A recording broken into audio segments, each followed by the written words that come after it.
Good afternoon, everyone. Thank you for joining us for the third session on the monetization track today, mobile monetization for the privacy era. Our presenter today is Tanya Sardana, CEO of Flyshot, and she's going to talk about how user acquisition and product teams can optimize campaigns on the SKAdNetwork with a focus on IAPs, promoting and attributing deterministic conversion from IAPs at scale.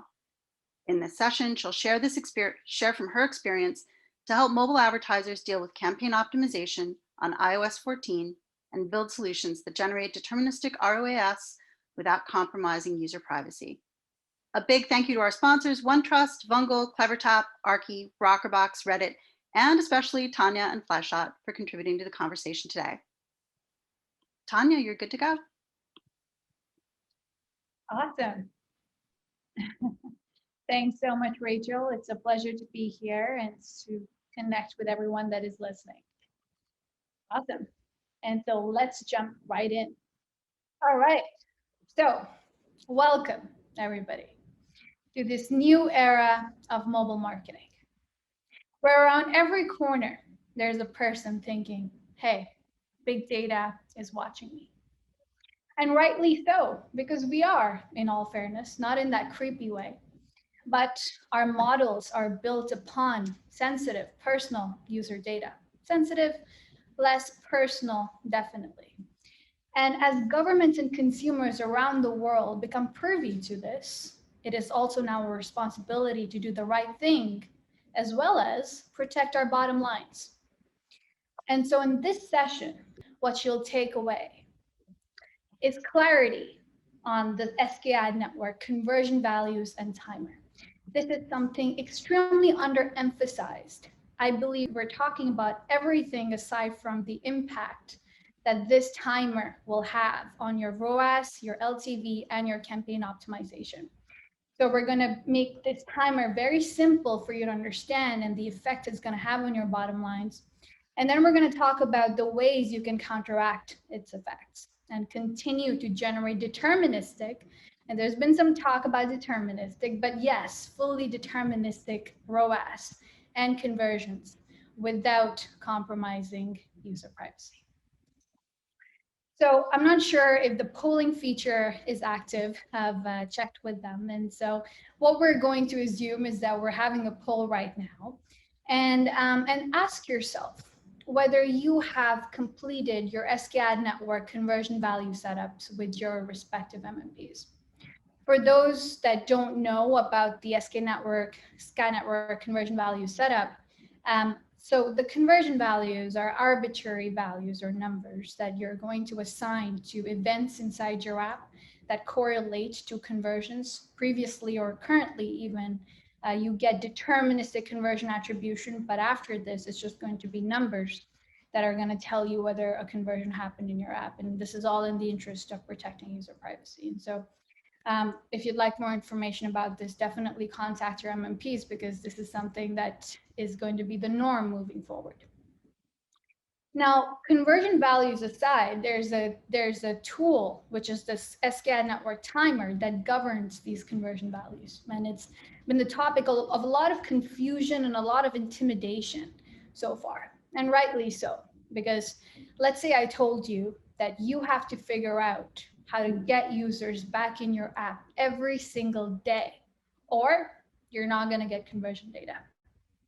That's exactly what the rules of the SKAdNetwork timer imply.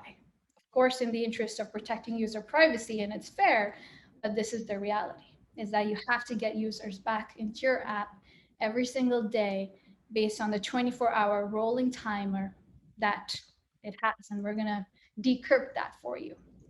And rightly so, because there's so many depictions of this timer everywhere, which are very confusing and very intimidating. And so what we've done is taken it upon ourselves to make this very simple and very granular for you, which is what exactly is this timer and how is it going to have an impact on your ROAS, your LTV, and your campaign optimization. And so today we're going to follow the journey of three individuals, Sarah, Ming, and Zach, who individually installed this fantasy game from different platforms in the same day. So let's jump in. Sarah saw the ad for this fantasy game on TikTok, and it was not really relevant for her. And you're going to see the fact that this happens a lot with SKAdNetwork. Once it starts rolling out, his ads won't be personalized anymore.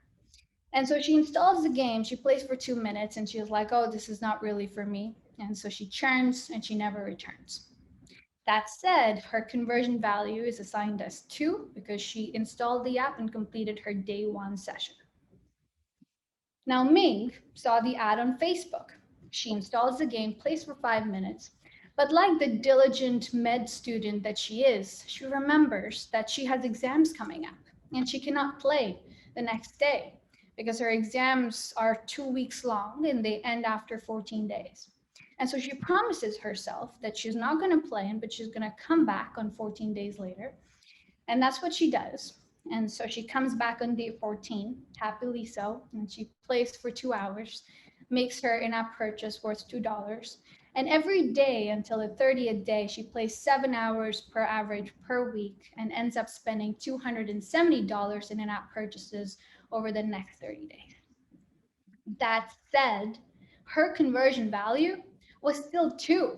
And that was the same conversion value as Sarah, who churned after day 1, simply because Ming did not come back on day 2. And she was a high LTV user. Coming to Zach, he installed the game from a different ad, a different game, right? So an in-app ad inside another game. He's an avid gamer. He does that a lot. And so he installed the game, he played for an hour on day 1, came back on day 2, played for 40 minutes, and made an in-app purchase worth $2. He liked it, it's kind of cool, nice game. Came back on day 3, played for 15 minutes, and saw an ad of another game, which he in fact liked better. And this is how sometimes games cannibalize themselves because they're just... And so he churned and he never returned. However, his conversion value, despite the fact that he just spent $2 in the game, was 7 compared to 2 for Ming, simply because he came back every 3 days consecutively. You can see how messed up this is. Well, messed up in the sake of user privacy. And so in a perfect world that we have today, where advertising is more of science, we have perfect data. We know that, that cohort that brought Ming in, they have the highest day 30 LTV, they have the highest day 30 ROAS, and that way Facebook becomes a winner, and so we're going to allocate our spend there.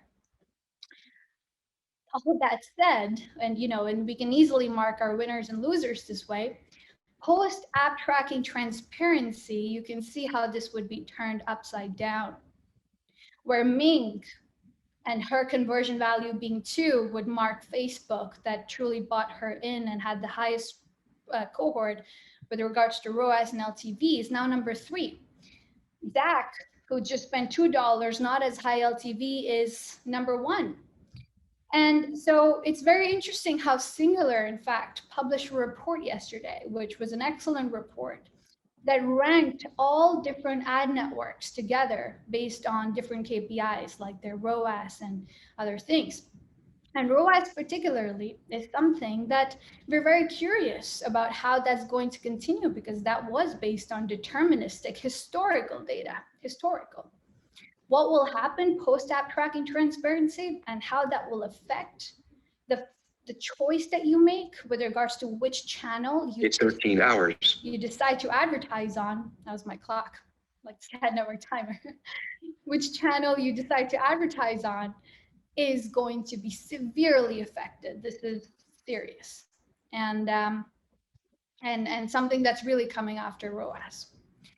And so Apple has made it clear, right? So they've blatantly said that, you know what, this is the last. If the conversion value is not fired in 24 hours, that's it.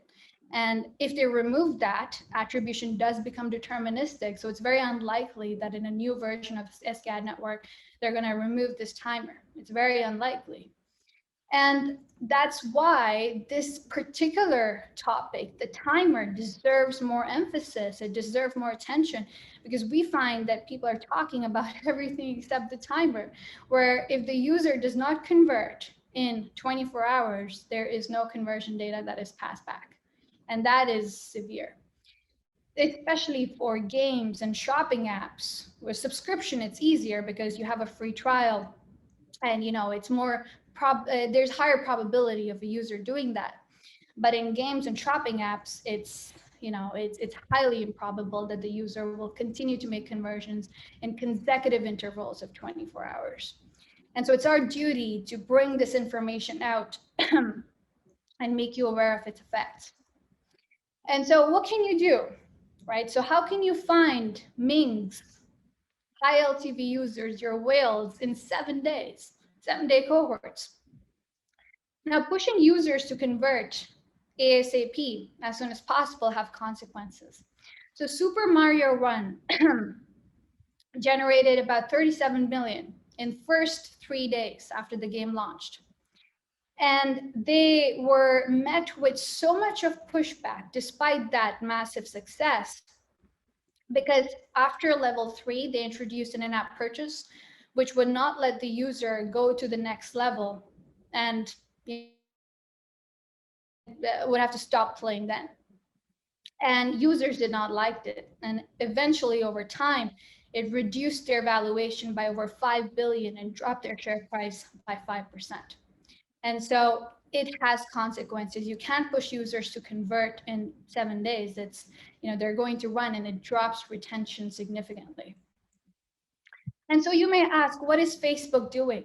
They obviously don't want to be number 3. So how are they dealing with this? Well, obviously you've seen their pop-ups, and the consent rate, as many today have mentioned, is going to be under 20%. And they're following the rules. And in their fine print, they are mentioning that they have to follow this 24-hour timer, right? That they are going to be following it. And so, we have to bring this information out, and there's going to be a lot of aggregated attribution, a lot of probabilistic modeling. There's a lot of players that have entered the space with regards to this. There's incremental lifts and obviously fingerprinting. And that's going to make UA managers wish that they had deterministic data, because it's very hard to measure ROAS and LTV based on non-deterministic data, or even, forget deterministic, even relatively accurate data, because from what we saw with conversion values, that's not going to be very helpful at optimizing campaigns. Now, we know that this problem has created a lot of pain in the industry. Right? A lot of people are freaked out. A lot of people don't really know what to do. They're so dependent upon their MMPs telling them what to do, and it's hard, we understand. But if you look at it, if you look at the fact, Apple wants you to monetize through in-app purchases, not ads. So why don't you promote your in-app purchases? It's okay to give Apple that 30%, but you'll actually get deterministic data by the method that we will propose shortly. And what is that while deprecating the IDFA, a few months ago, Apple launched a new feature called offer codes, which are basically promo codes for subscription apps. And the timing of this feature is quite intriguing and great, because this goes to show how Apple wants you to promote your in-app purchases instead of monetize through ads. And if you look at promo codes, as a mechanism, particularly as a mechanism for deterministic conversion attribution, right? Because, if a user enters a promo code, that conversion came from that code. You don't get user level data, but you can attribute it to the code and where it was used. It's a privacy-friendly way of deterministic conversion attribution. And, and the issue with it, and before we had deep linking, and deep linking will be deterministic anymore. And so what becomes the issue is who's going to remember that code by Roblox? Although Roblox is being very successful with these codes, who's going to remember that Q9A? Although people do. Conversion rates aren't that great. And so what we did, we realized that promo codes are, a way for privacy-friendly deterministic conversion attribution. We launched a new functionality called screenshots, where the user does not need to remember a promo code. They simply take a screenshot of an encrypted image and upload it to an app. That's it. The code is automatically applied, and most importantly, you get deterministic conversion attribution. And so, of course, this functionality is not only for games, but delivery apps, subscription apps. You can customize alerts, you get creative level and campaign level data. And we're happy to talk about that in our booth. And the most important thing, again, is the conversion data, right? So you can actually tell that this creative deterministically drove 49,060 in revenue. That's not going to be possible with conversion values anymore. And when you combine these promo codes with your ads, which have SKAdNetwork as their attribution, you can not only get deterministic installs, but also deterministic conversions, both like you're used to. And what you also get is that you're not bound by time limits, and you can capture those mings, those whales, your high LTV users, and optimize your campaigns properly, simply by asking the user to either enter a promo code or take a screenshot. So your attribution windows can still be your day 30, day 60, day 90, and obviously for both your OS and LTVs. And obviously this will make sense to you again, because in a month it won't.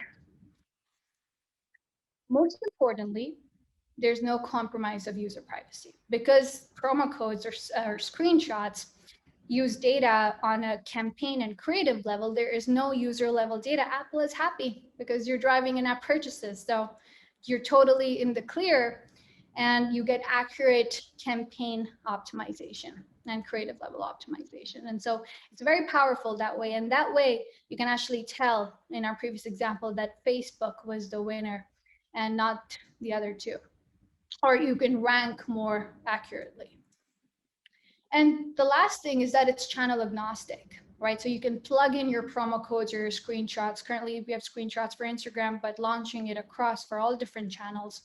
And you can plug it into any of your ads and say, okay, just remember this promo code, input it, and and basically you will get conversion data, and you can tie that back to your campaign. It's going to be deterministic, not bound by a time limit.